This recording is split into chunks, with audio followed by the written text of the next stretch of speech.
Moi, mami, papa,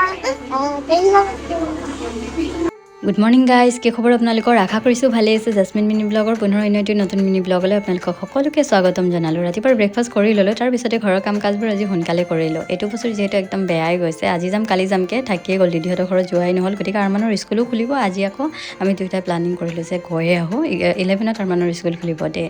তাৰপিছতে এয়া দিদি আকৌ ভিডিঅ' চাই থাকে নহয় মোৰ, কৈছে বিলাহী আৰু বেঙেনা আপুনি অকলেই খাব নেকি বুলি, লৈ আনিব কেতিয়াবা। গতিকে আজি ওলাইছোঁ যেতিয়া প্ৰথমতে লৈ ল'লোঁ, ক্লিপটো ল'বলৈ পাহৰিলোঁ। আৰু ড্ৰেছযোৰ পিন্ধাৰ পিছতে মনত পৰিলে যে পদিনাও লৈ লওঁ কেইটামান, ইমান ধুনীয়াকৈ হৈ আছে, একদম ফ্ৰেছ পদিনাৰ চেণ্ট ইমান ধুনীয়া আহিছে নহয়, এসাঁজ খাব পৰাকৈ আৰু চাটনি বনাই এয়া লৈ ল'লোঁ। আৰু এইফালে হিলছ পিন্ধিছোঁ যিহেতু গাইছ, এইফালে ওখ চাপৰ দেখিছেনে, খোজকাঢ়িবলৈ অলপ লাগিছে। প্লেইন হ'লে ভালকৈ খোজকাঢ়োঁ, আৰু শ্বুট পিন্ধিছোঁ যিহেতু মানে একদম দীঘলীয়া শ্বুট, লগতে মানে হিলছ নিপিন্ধিলে আৰু বেয়া লাগিব।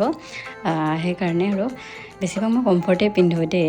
যেতিয়া মানে এনেকৈ দীঘলীয়া শ্বুটবোৰ পিন্ধোঁ তেতিয়া মানে হিলছটো পিন্ধিবলগীয়া হৈ যায়, ধুনীয়া লাগিবলৈ অলপ কম্প্ৰমাইজ কৰিবলগীয়া হৈ যায়। এইফালে আৰমান আজি বহুত ফূৰ্তি, গৈ যিহেতু দাদাৰ লগত ঢেৰ খেলিব, আৰু যদিও তাতকৈ ডাঙৰ সমনীয়াত নিচিনাকৈ মানে উৎপাত কৰিব। আৰু আহি লৈ দিদিয়ে যিহেতু ঢেৰ আইটেম ৰান্ধিছিলে, হোৱাৰ মানে জুতিত মানে ক্লিপটো ল'বলৈ পাহৰিলোঁ। আমাৰ ই হৈছে, আৰু দিদিয়ে ক'লে কাপোৰযোৰ চেঞ্জ কৰি লওক, মই অকল দুপাটাটোৱে চেঞ্জ কৰি ল'লোঁ। ইফালে আকৌ দিদিৰ এয়া শাহুমা কামত একদম ব্যস্ত, গোটেই দিন কামেই কৰি থাকে আৰু পূৰা জোচ আছে, এনেকুৱা শাহুমাই হ'ব লাগে। এইফালে এয়া চাকিব আৰু আৰমান গোটেই দিনৰ দিনটো বহুত খেলিলে। আমাৰ ই উঠি লৈ এয়া সন্ধিয়াৰ চাহকাপ খাই লৈ আমি আকৌ উভতি যাম এলিকাবালিলৈ। আজিলৈ ইমানে, আকৌ লগ পাম পুনৰ নতুন এটি মিনি ব্লগৰ হৈ যায়। তেতিয়ালৈকে আপোনালোকে ভালে থাকক, সুস্থ থাকক, বাই বাই।